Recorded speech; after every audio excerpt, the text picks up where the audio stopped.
only knowledge and knowledge is to be earned at any cost without wasting time on this planet.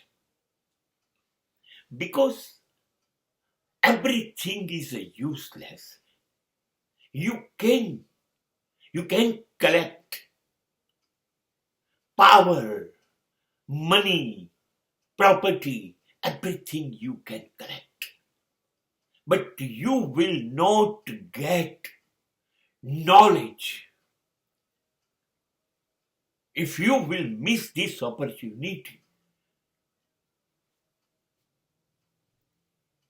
then whatever you are success to achieve is your failure.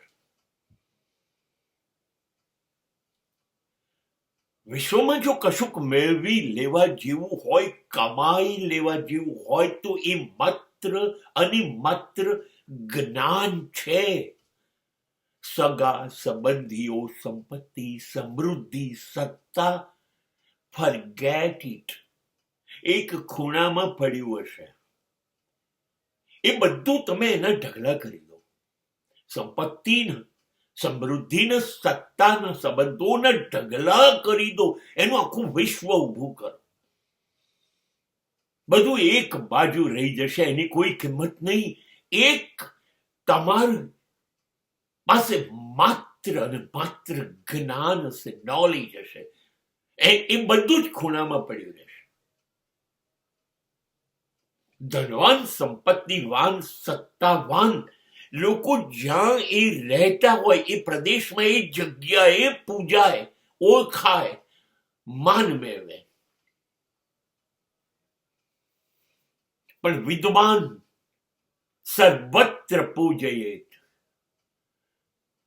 જ્ઞાની માણસને સન્માન બધે જ મળે, બધી જગ્યાએ પૂજાય. Knowledge is ultimate. એટલે તમારામાં થોડીક જંગલિયત, સારો શબ્દ છે જનૂન, જ્ઞાન મેળવવાનું હોવું જોઈએ. તમે થોડા જનૂની હોવા જોઈએ. હજી વધુ મને જ્ઞાન મેળવવું છે. અને તમારું આ જનૂન અને તમારી અંદર ઉમેરાયેલું જ્ઞાન, તમને ખબર છે, બસ હવે વિશ્વ તમારું ગુલામ થયું. હવે વિશ્વ તમને સ્વીકારશે, માથા ઉપર બેસાડશે, તમારી હાજરીમાં નાચશે, ગૌરવ અનુભવશે. વર્ષો સુધી તમને લોકો ભૂલી નહીં શકે. સંપત્તિવાન અને સત્તાવાન તો કેટલાય આવ્યા અને કેટલા ગયા અને જમીનમાં દટાઈ ગયા. કોઈ યાદ નથી કરતું. અને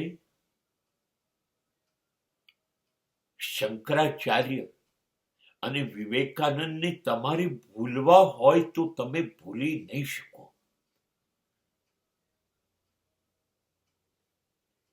અને એક પણ સંપત્તિ કે સમૃદ્ધિ ધરાવનારો માણસ શંકરાચાર્ય કે વિવેકાનંદ ની સમકક્ષની નજીક પણ નહીં જઈ શકે. એ છે જ્ઞાનની હેસિયત.